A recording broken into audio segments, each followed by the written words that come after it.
Abril de 2016. Mohammed bin Salman, entonces príncipe heredero adjunto de Arabia Saudita, presenta la Visión 2030. El objetivo es diversificar la economía saudí para que no dependa del petróleo y convertir al país en un centro comercial y cultural a nivel mundial. Para captar la atención del mundo, revelaron imágenes impresionantes de ciudades futuristas y estructuras que parecen sacadas directamente de la película Duna. The Line es una ciudad reflectante de 170 kilómetros de largo desde el Empire State Building, Trojena, una estación de esquí en medio del desierto, The Excavator, Red Sea International, Parque Rey Salman, Puerta de Diriyah, Sendero de Qiddiya y muchas más. En total, planean gastar $3 billones para remodelar Arabia Saudita y sacudir al mundo. Pero casi 10 años después, la visión parece más una alucinación. Todos los proyectos están retrasados por encima del presupuesto y las posibilidades de completar lo que salió mal parecen más bajas que nunca. Esta es la Visión 2030, la pesadilla de Mohammed bin Salman. Para entender mejor la Visión 2030, debemos retroceder casi 100 años. En 1932, Ibn Saud unió las tribus de la península arábiga para establecer formalmente el Reino de Arabia Saudita. Aunque era un reino de nombre, Arabia Saudita era muy pobre y dependía de la agricultura de subsistencia para sobrevivir. Las cosas empeoraron durante la Gran Depresión, ya que disminuyó la demanda de perlas y el peregrinaje a la Meca se debilitó y decayó. Con este fin, Arabia Saudita incluso otorgó a Standard Oil de California una concesión de 60 años para la extracción de petróleo, y en 1938 lo lograron. Descubrimiento de petróleo con el hallazgo del pozo número 7. Así nació Saudi Aramco. Avancemos hasta el presente. Saudi Aramco ha generado ganancias que superan los $500 mil millones desde 2020. Aunque esto suena muy bien, hay un problema. Arabia Saudita depende en gran medida del petróleo. De hecho, en 2016 el petróleo representaba casi el 82% de las exportaciones totales del país. Temiendo por su futuro, Mohammed bin Salman decidió que era hora de revivir Arabia Saudita. Así nació la Visión 2030. Uno de los pilares clave de la Visión 2030 es la diversificación económica y el desarrollo del sector privado. ¿Cómo esperaba Mohammed bin Salman lograr esto? Una palabra o tal vez dos: proyectos giga. Siguiendo el ejemplo de Dubái, Arabia Saudita decidió atraer el talento necesario para construir las ciudades del futuro. ¿Cómo es esa ciudad del futuro? NEOM es una mega ciudad futurista de $500 mil millones, lanzada en 2017, y el componente más grande y ambicioso de NEOM es The Line. Esta línea perfectamente alineada se extiende literalmente 170 kilómetros a través del desierto y se espera que albergue a 9 millones de personas. No solo eso, sino que en toda su longitud, con más de 1.600 pies de altura, es más alta que el Empire State Building, sin mencionar que está completamente cubierta de paneles reflectantes. Todo esto requiere casi el 20% de toda la producción mundial de acero, y su construcción en medio del abrasador desierto estaba programada para completarse en 2030. Pero, con la fecha de finalización a solo 5 años de distancia, un solo lado de esta impresionante megaciudad debería estar listo. Hasta ahora, no hay una estructura real en pie. En su lugar, han excavado muchas zanjas. Pero como cualquiera sabe, en una línea, el proceso de excavación y construcción es la parte más difícil. Construir torres solares de 1.600 pies a lo largo de 170 kilómetros no es tarea fácil. El equipo de NEOM se dio cuenta de que estaban muy retrasados, por lo que decidieron ajustar un poco su objetivo. En lugar de 170 kilómetros, The Line ahora se extenderá a unos impresionantes 2.4 kilómetros, una reducción ligera del 98.5% para la primera fase. En lugar de 9 millones de personas, ahora será una cifra igualmente impresionante de 300.000 personas. En consecuencia, el nombre de The Line será cambiado a Desierto de Pittsburgh. Esto claramente es un error. Sin embargo, continúan enfatizando que The Line eventualmente será construido y regresará a lo más alto. Recordemos que NEOM no es solo una línea. El proyecto incluye Oxagon, un complejo industrial flotante y un puerto automatizado. Trojena, una estación de esquí en una montaña que apenas produce suficiente nieve como para hacer una bola de nieve. Y Sindala, un destino de lujo en una isla que se distingue de miles de otros destinos isleños por su nombre. Sindala, que suena muy similar a Cenicienta. Ya captas la idea. Hay muchos proyectos aleatorios en NEOM que parecen casi sin rumbo, pero hay una razón para ello.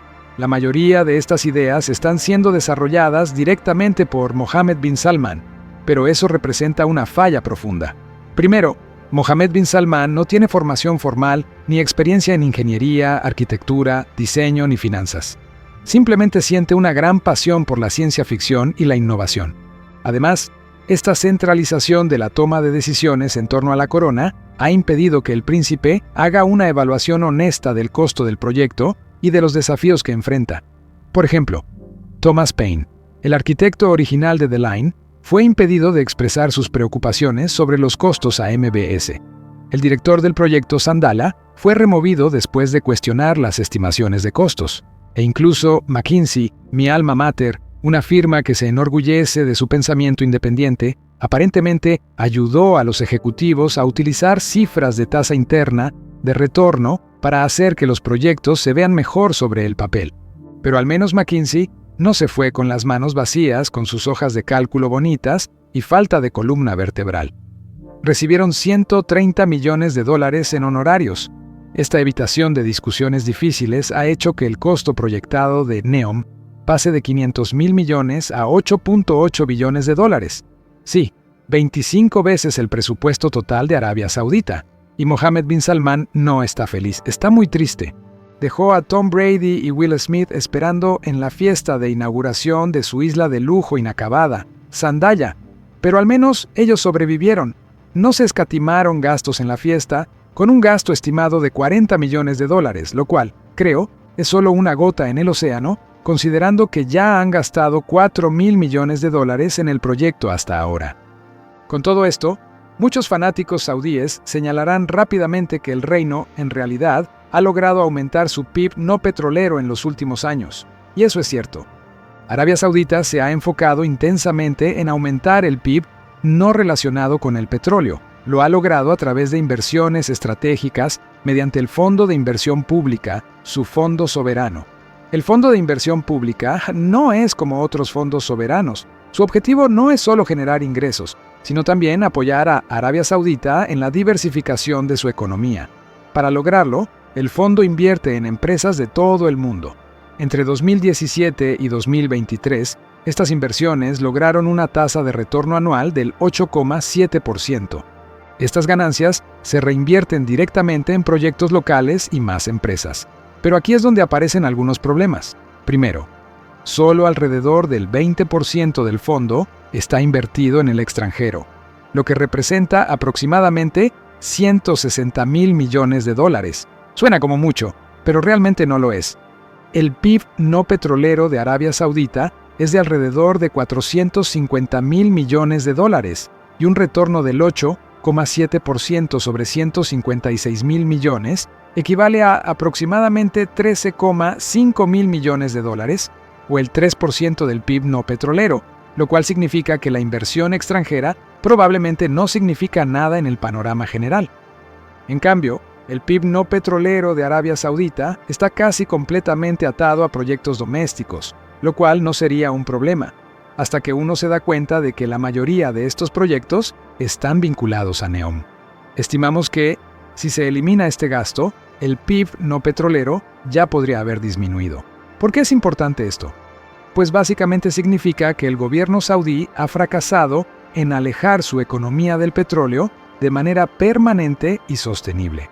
Sí, en teoría aumentan el PIB, crean oportunidades de empleo, etc.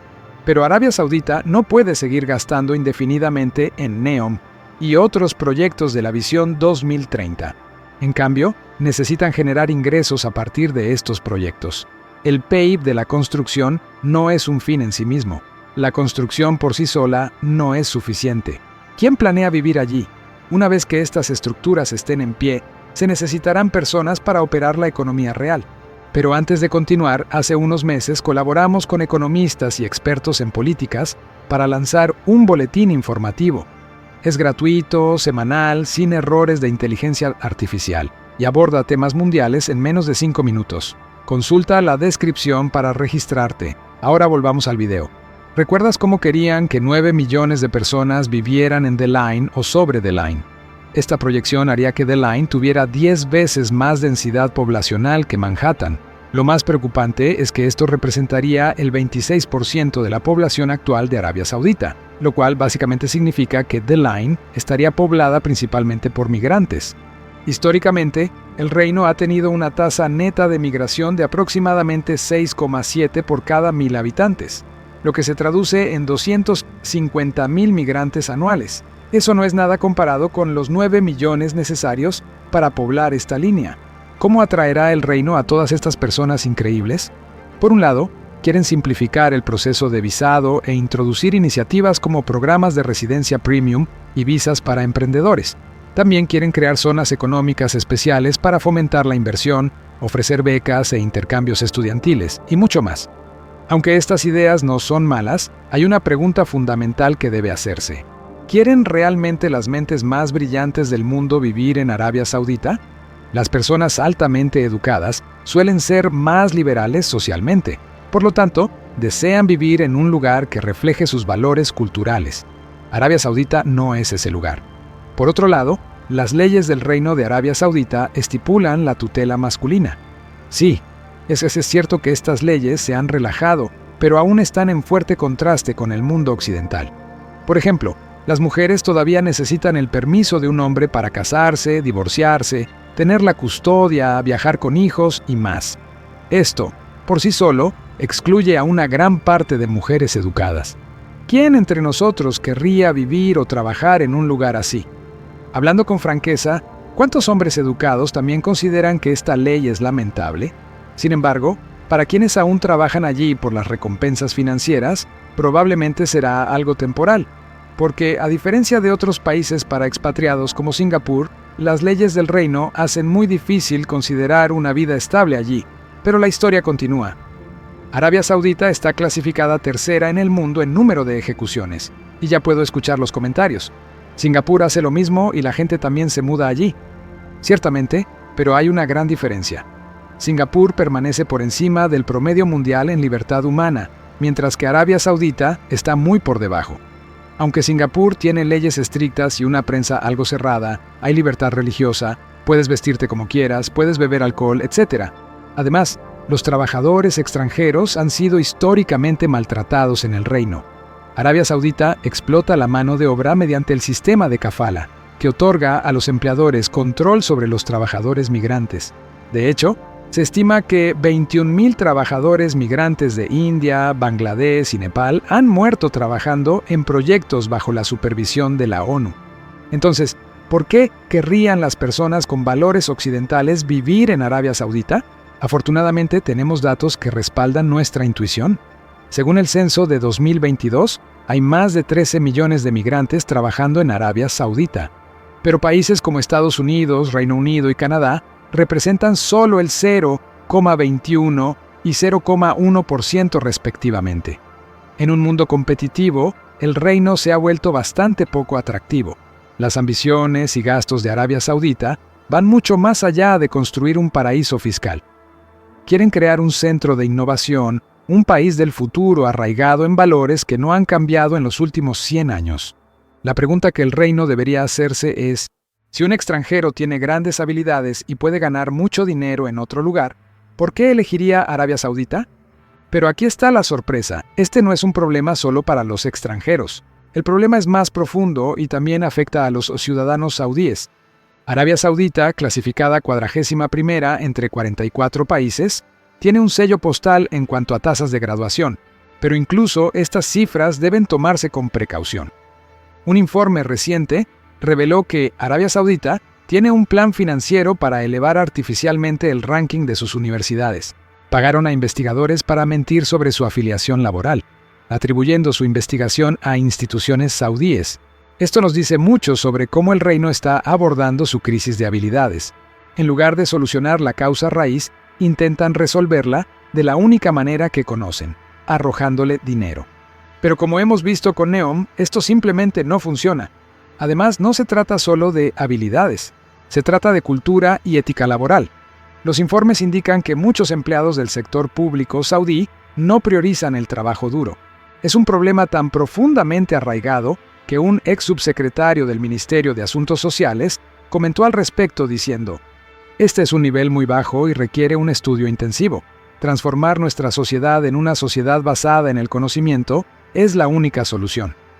Parte del problema con la pobre ética laboral del reino es su fuerte dependencia de mano de obra extranjera, especialmente mano de obra no calificada, que constituye la mayor parte de la inmigración.